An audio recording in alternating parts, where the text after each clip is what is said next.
네, 뭐 펀더멘털에 큰 변화가 없다면 뭐 이렇게 급락한 주가는 제자리로 돌아오기 마련인데, 자, 오늘 유현정 기자는 어떤 얘기를 들고 나오셨나요? 네, 오늘은 그 철강업계에 부는 찬바람을 주제로 말씀드릴까 하는데요. 이제 겨울이 왔다 이거죠? 네, 그렇습니다. 네. 그 신용평가사인 스탠다드 푸어스가 얼마 전에 최근에 맞아요. 포스코의 장기 기업 신용 등급과 채권 등급을 그러니까 하향 조정했습니다. 기존에 A였는데요, A-로 하향했습니다.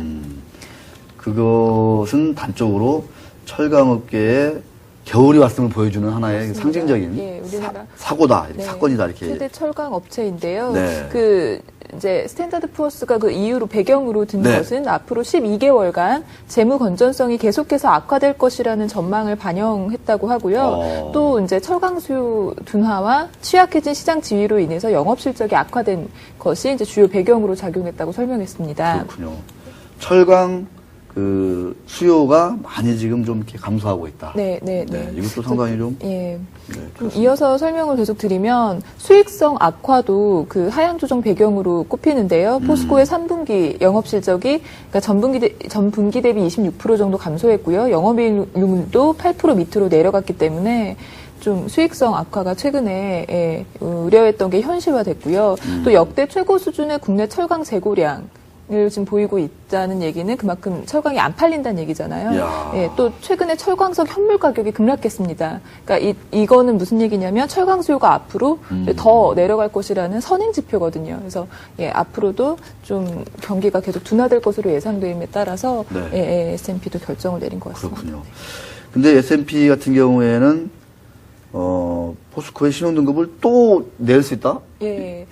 그런 얘기까지 지금 하고 있습니까? 전망도 부정적이라고 일단 내놨거든요. 이제 그 이유가 지금 원래 기존에 이제 그 포스코의 등급 하향 조건이었던 영업 현금 흐름 있죠. 예, 그 차입금 배율이 영업 현금 흐름 대비 차입금 배율이 2배 이상을 초과할 것으로 전망을 했는데요. 올해는 2.7배, 그리고 내년에는 2.9배로 올라간다는 것입니다. 특히 포스코가 1년 이내에 기존 전망치보다 그 규모를 늘린 투자를 단행할 경우에는 신용 등급이 한 차례 더 강등될 수 있다고 경고했습니다. 그러니까 지금처럼 막 대규모 기존에 했던 그 대규모 투자를 계속 이렇게 할 경우에는 재무제표가 더 안 좋아질 수 있다. 거죠. 예. 그래서 더 내려갈 수 있다. 근데도 뭐 포스코에서는 아직은 우리는 여전히 A 등급이다. 이렇게 또 얘기를 했다고 하죠. 네. 알겠습니다. 이게 사실은 이제 포스코의 문제만은 아니고 포스코의 그 경쟁사라고 할 수 있는 해외의 뭐 신일철이라든가 아르셀로미탈이라든가 뭐 여기저기 회사들도 지금 침체라는 얘기가 자주 들리거든요. 실제로 어느 정도 좀 이렇게 상황이 안 좋습니까? 이게 사실은 이번 신용등급 강등이 꼭 포스코가 잘못했다기보다도 세계 철강 경기가 깊은 침체로 빠졌다는 것에 그 이유가 있는데요. 그 미국하고 유럽발 재정 위기로 인해서 철강 수요가 급격히 위축됐죠. 그래서 지난해 1월에 세계 최대 철강 기업인 아르셀로미탈이 신용등급 강등이 됐고요. 올해 6월에는 신일본제철도 신용도가 하락했습니다. 예. 그래서 이제 포스코 쪽에서는 세계적으로 고로를 가진 철강사 중에서는 A 등급을 유지하고 있는 회사가 포스코가 유일하다라는 입장입니다. 네. 그러니까 포스코가 그 고로에서 찍어내는 그 철강 제품은 A 등급 철강 제품이군요. 그런 셈인가요? 글쎄요. 근데 이제 그 신용평가사들은 그렇지 않습니까? 뭐 대기업들, 특히 우리나라 대기업들이 무슨 M&A 한다 그러면 상당히 좀 이렇게 까칠하게 보던데. 네, 부정적으로 많이 보죠. 네. 포스코에 대해서 좀 그런 우려의 시각들이 좀 많았죠? M&A 두고도. 예, 원래 있었는데요. 그러니까 올해 무디스가 올해 그 상반기에 한번 신용등급 하향 검토 대상에 포스코를 올려놓았습니다. 근데 당시 무디스가 발표한 것에 따르면 포스코의 지난해 차입 규모가 예상보다 컸고 또 최근에는 대한통운 등 비철강 분야 인수합병에 많은 관심을 두고 있다면서 그 하향 검토를 해야겠다고 이유를 밝혔는데요. 예. 네. 그렇습니다. 밝혔습니다. 혹시 뭐 S&P 말고 네. 다른 데서도 좀 포스코를 건드리거나 혹시 좀 포스코 말고 현대제철이라든가 뭐 다른 그 철강사들도 뭔가 좀 많이 영향을 받고 있나요? 어떻습니까? 일단은 뭐 다른 철강사에 관해서는 아직 얘기가 안 나오는데요. 포스코는 세계 조광 생산량 기준 3위고 예, 아무래도 다른 데들은 아직 좀 이렇게 언급할 가치가 없다 뭐 이런 얘기입니까? 가치라기보다는 규모상으로 일단 포스코가 작으니까. 제일 많이 영향을 받겠죠. 그렇군요. 자, 이 포스코의 입장, 이런 어떤 일련의 그 어떤 그 신용평가사들의 어떤 그 압박, 이런 거에 대해서 좀 포스코의 입장을 어떻게 정리할 수 있나요? 일단 아까도 말씀드렸지만 기본 원칙적으로는 뭐 아직은 A등급을 유지하고 있다라는 것이고요. 그 다음에 이제 관계자들하고 얘기를 해보면 원래 위기가 닥쳤을 때마다 포스코는 좀 오히려 기회로 삼았다라는 이런 얘기들을 하는데 이제 뭐 원론적인 얘기는 하지만 다른 세계 철강 뭐 업체들과의 격차를 벌릴 수 있는 기회가 아닌가, 그런 식으로도 설명을 하더라고요. 예, 왜냐하면 경기가 나쁠수록 체질이 약한 뭐 그런 철강사들은 감산을 하거나 내지는 파산을 맞을 수 있는데 그렇게 되면 좀만 견디면 맞습니다. 오히려 그 위기를 기회로 삼을 수 있는 것이기 때문에 여기도 치킨 게임이 뭐 그럼요. 아주 심한 것 중 아니겠습니까? 네.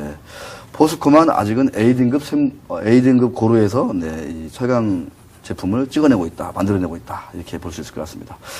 자, 전반적인 이 증권가 시각도 상당히 궁금한데, 과연 이 철강을 담당하는 애널리스트들은 이런 일련의 어떤 사건, 사고들에 대해서 어떤 그 입장이신지 한번 들어보도록 하겠습니다.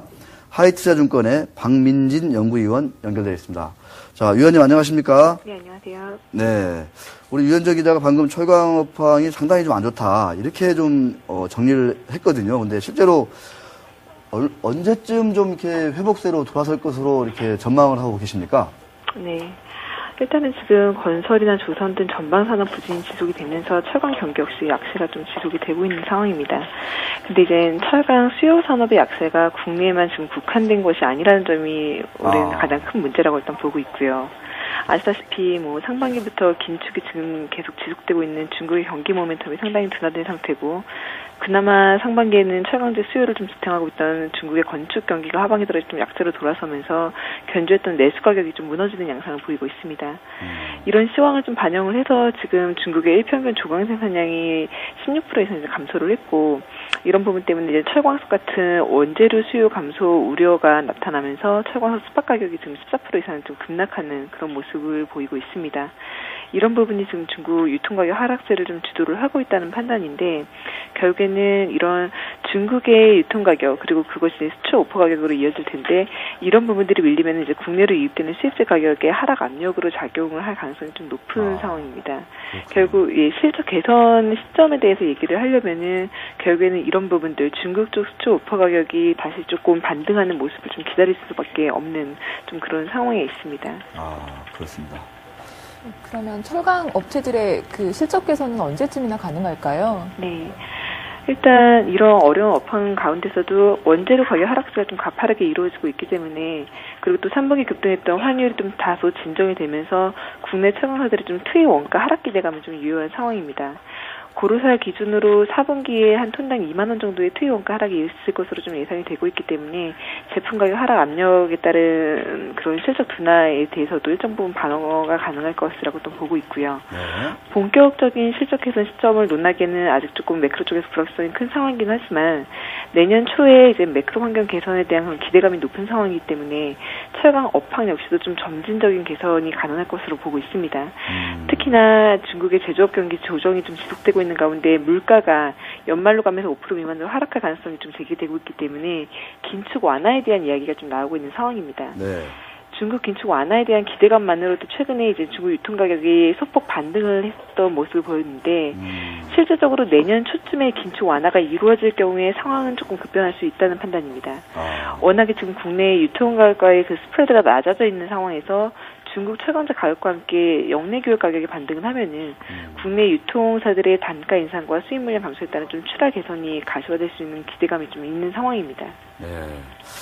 그 말씀 잘 들었습니다. 지금 그렇다면은 어떤 중국의 긴축 완화가 구체적으로 가시화되기 이전에 지금쯤 어떻게 좀 이 철강주들을 좀 싸게 좀 살 수 있는 기회라고 좀 봐야 되는 건지, 좀 어떤 철강 업종 중에서는 어떤 좀 그 상장사를 더 이렇게 좀 선호하시는지 좀 말씀 좀 부탁드리겠습니다. 네, 일단 단기적으로는 매크로 불확실성하고 부진한 업황 때문에 주가에 좀 추세적인 상승을 기대하기는 어려운 상황입니다. 하지만 부진한 업황을 이미 충분히 반영을 한 밸류에이션이라고 판단이 되고 있기 때문에 앞서 언급한 중국의 정책적인 변화 가능성이 제기될 때마다 가격 메리트가 부각될 수 있는 여지는 충분히 있다라고 봅니다. 따라서 주가 조정 시 매입하는 전략은 여전히 유효해 보이고요. 탑픽으로는 부진한 업황 가운데서도 이익의 안정성이 높은 포스코와 현대 하이스코를 제시하고 있습니다. 포스코와 현대 하이스코. 네네. 네. 제가 옛날에 그 김경중 씨, 양기인 씨가 한참 할 때 철강 업계 출입했었거든요. 네. 네. 그때 이제 애널리스트들 모임이 있었던 것 같은데 지금도 그런 모임이 있나요, 좀? 뭐 공식적인 건 아닙니다. 네, 그렇습니다. 한번 좀 그 자리에 한번 불러주십시오. 오늘 말씀 고맙습니다. 네, 감사합니다. 네. 자, 업황이 지금 당장은 참 안 좋군요. 중국에 뭔가 기대를 하는 듯한 그런 좀 분위기를 읽을 수 있을 것 같습니다. 네. 네, 긴축 완화가 이루어지면 중국이 또 한번 또 이렇게 그 철근이라든가 네. 철판을 한번 쓰기 시작하면 뭐 수요가 네, 폭발적이기 때문에 자, 이래 그리스도 중국, 네, 이 철강업계도 중국 다들 이렇게 중국만 쳐다보고 있으면 중국은 도대체 어떻게 해야 돼야 되는 건지 참 어떻게 참 궁금하지 않을 수가 없습니다. 자, 철강업계의 회복 조금 많이 그렇게 많이 남지 않았다라는 생각이 들긴 한데 아직은 조금은 찬바람이 좀 부는 시기다 이렇게 볼 수 있을 것 같습니다.